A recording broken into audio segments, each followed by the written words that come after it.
Good morning, future self. There's Pooja's right there.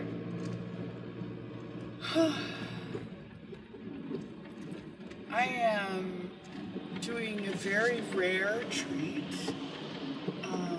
I am braving Monday morning traffics for to be doing a thing.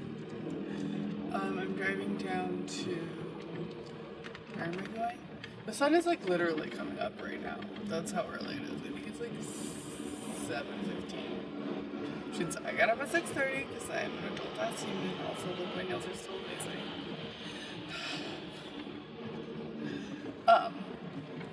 I had to think. I had a brain before I turned the camera on, and then I was like, nope.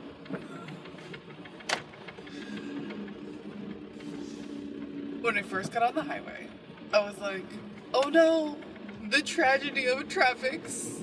How can I be subjected to such terrors, such horrors?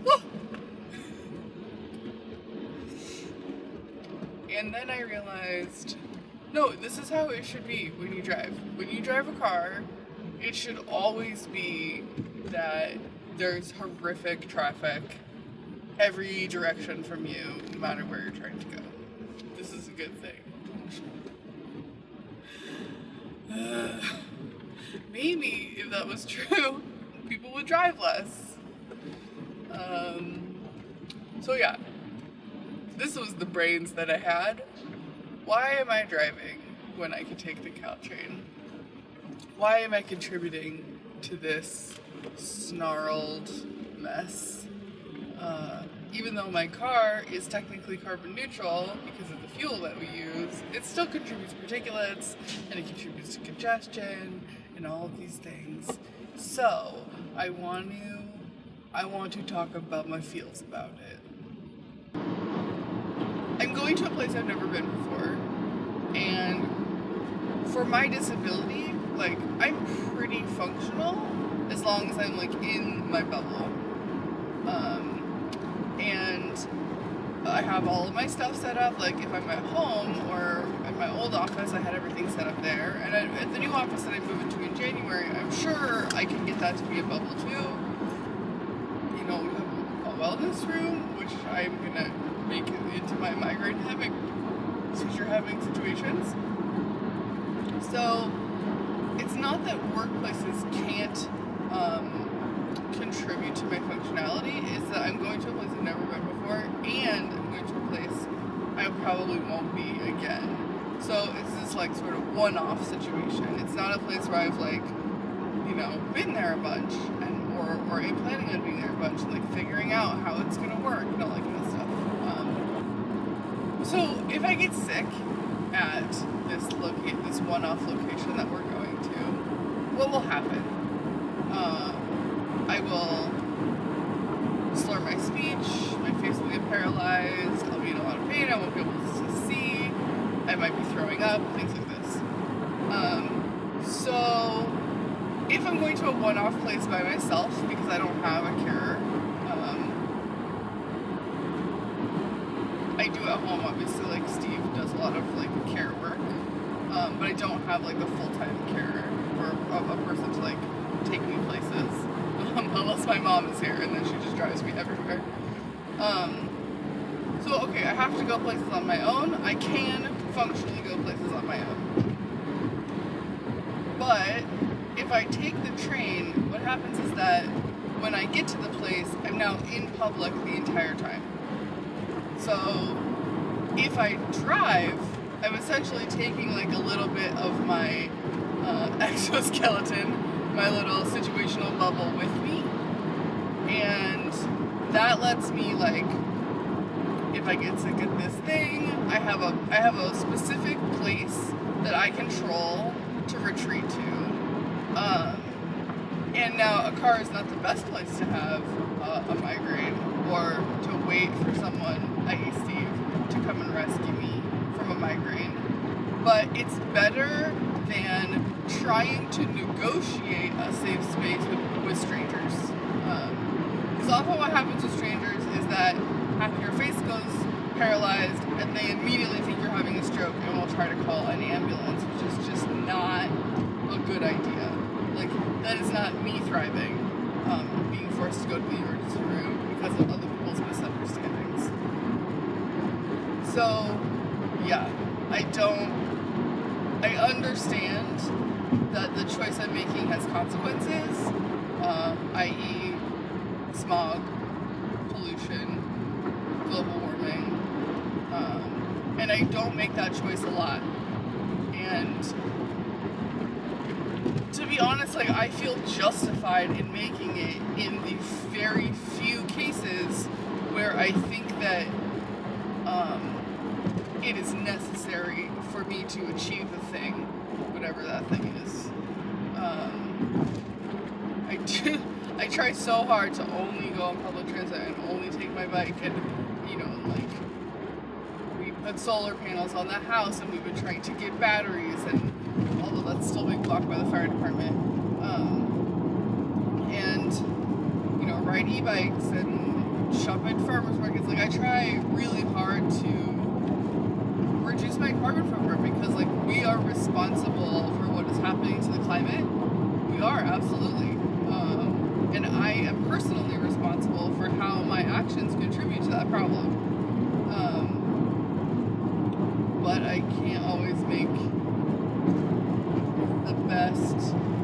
I can't base every decision exclusively on, oh, that was a rock, on like the carbon that it will contribute to the atmosphere. And I feel bad for that. And that's why I'm on this fucking ramble, is like, the disability versus carbon thing is really hard, and I know that I feel quite strongly about not making the decision I'm currently making.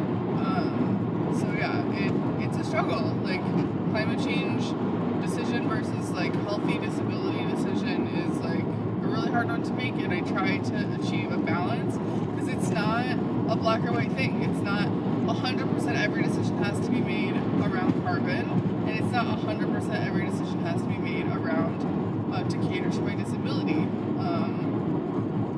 We have to find alternatives to campism. We have to find, like, if this is gonna work, if this society is gonna work, we can't hole up in the camps of our decisions and only just stick to that camp.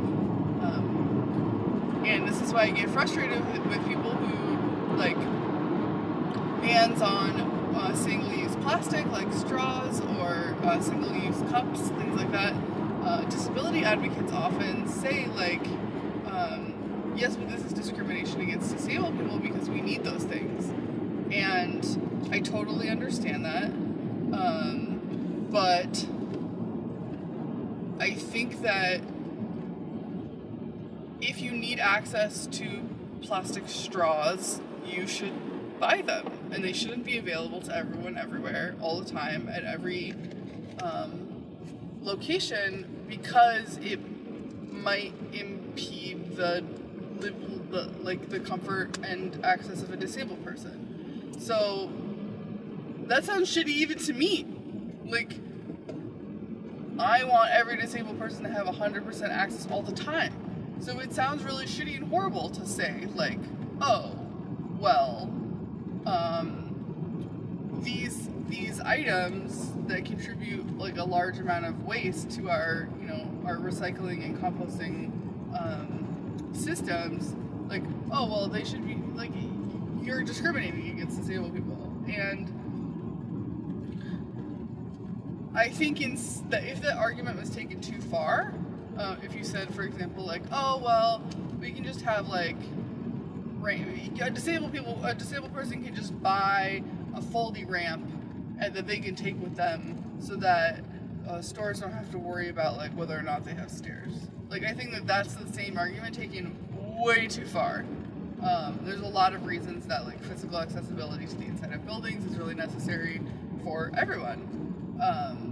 But this is one of those, encampment problems again. Like, if those items are really helping disabled people, we need to figure out, like, why and how we can give that same level of access to people without the sort of trash consequences of that action.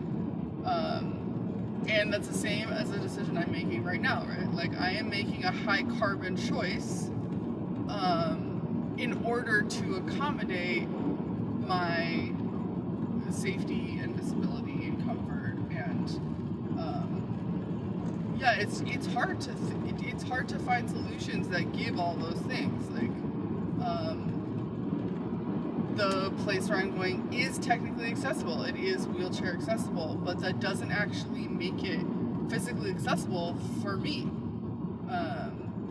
Because, you know, like, what are they going to do? Like, have a private room always set aside just in case, like, someone doesn't feel good and, like, needs to lay down for a few hours? Like, maybe, but having that, expecting everywhere I go to have that level of forethought and care provided is just, like, never gonna happen. So, yeah. Good morning rambles in the car.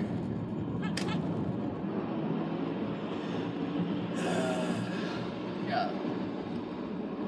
Carbon versus comfort, y'all. Carbon versus comfort. We got to figure it out. Alright. I think I got all my rambles out. Bye, future self.